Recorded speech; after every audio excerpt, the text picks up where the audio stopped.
kadiskarte! Welcome to my channel. This is Clarissa, yung madaldal na kadiskarte. Usapang utangan online pa rin sa video na ito. Kung kayo ay bago dito at hindi pa kayo nakasubscribe, please huwag kalimutang mag-subscribe at i-click ang bell icon para ma-update kayo sa mga susunod nating reviews. And mga kadiskarte, sa video na ito, pag-uusapan natin itong utangan online na legit talagang installment.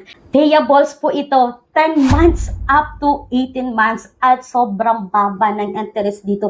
Iba ito sa mga loan app na talagang nire-review natin, na nasubukan na natin, nating 7 days, ang laki ng loan deduction, ang laki ng interest. Pero itong loan app na ito mga kadiskarte is 5% lang yung interest per month ito. At kung kayo ay first-time borrower sa utangan na ito, they offer po minimum of 5,000 pesos, maximum of 100,000 pesos. Mga kadiskarte, kung gusto nyo malaman yung buong details, kung kayo po ba ay pasok sa utangan na ito, please keep on watching.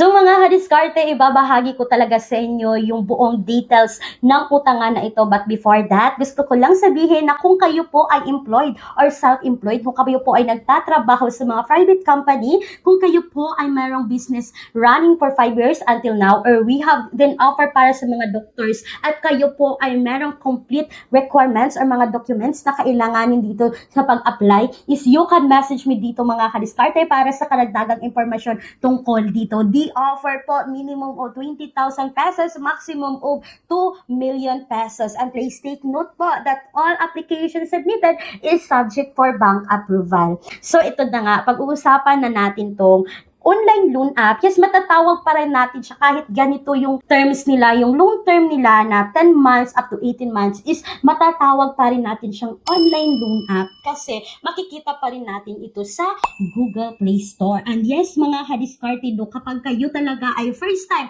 borrower sa loan app na ito, yung minimum nila dito is 5,000 up to 100,000 pesos. At yes, totoo po na 10 months up to 18 months. Kulang ang budget, ang mahal ng mga bilihin. No problem, may solusyon tayo. Gamit ang isang valid ID, makakautang ka na sa loob ng 10 minutes o mas mabilis pa. Mag-apply ng loan kahit anong oras, kahit gabi o kahit weekends or holiday. Maaaring i-check ang pinned comment sa video na ito, bisitahin ang link at mag-apply na. So mga kadiskarte, sino nga ba yung pwedeng umutang sa online loan app na ito? Ano-ano nga ba yung requirements? So ito na, babanggitin ko sa inyo isa-isa. So kailangan natin dito ng one, government ID. So yung mga valid ID na pwede dito ay national ID, GSIS, passport, postal, driver's license, UMID, SSS, PRC, voters ID, at NBI clearance. Pwede yun. At kailangan din natin na kayo po ay employed dito.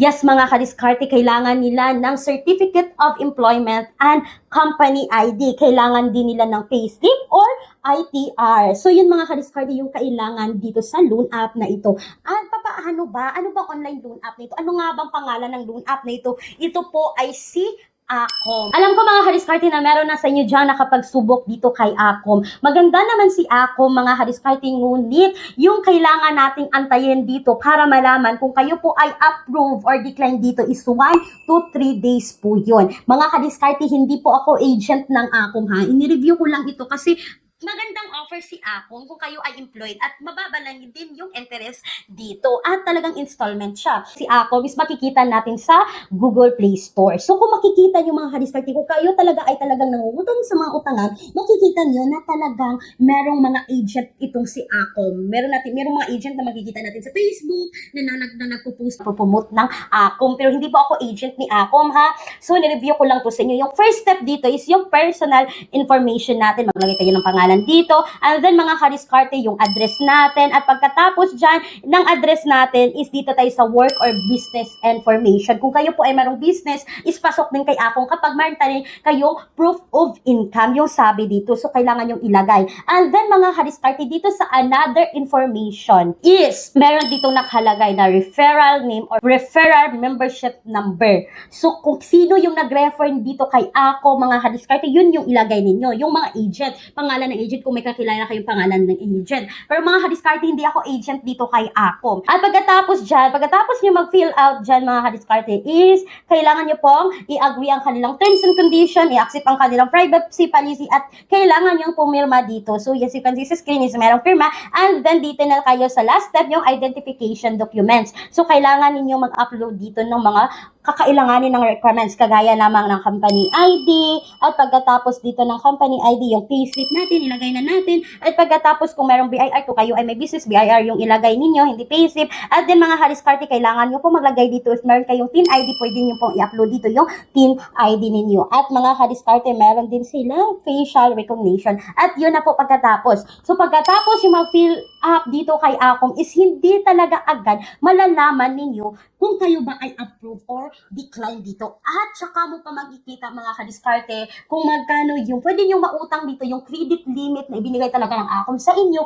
kapag natapos nag-evaluate yung application na nasubmit ninyo. So 1 to 3 days po yung aantayin ninyo dito kung kayo po ay approve or decline dito kay Acom. So yun lang po mga kadiskarte, no? Matatawag pa rin natin siyang online loan app kasi makikita natin sa Google Play Store yung app. Tapos i-install natin, i-download natin, at fill upan po natin yung kanilang application. And then that's all mga kadiskarte, no? Pero hindi ko talaga sinasabi na talagang subukan nyo itong si Acom. Pero mga kadiskarte, kung kayo po ay talagang naghahanap ng mga legit na loan app, kasi meron ding qualification si Acom pagdating sa monthly income. Pwede dito 10,000 up to 15,000 yung monthly income nyo is pasok dito kay Acom. So that's all for today's video mga kadiskarte, no? Hindi ko sinasabi na talagang subukan nyo itong loan app na ito. Once again mga kadiskarte, hindi po ako agent ng Acom.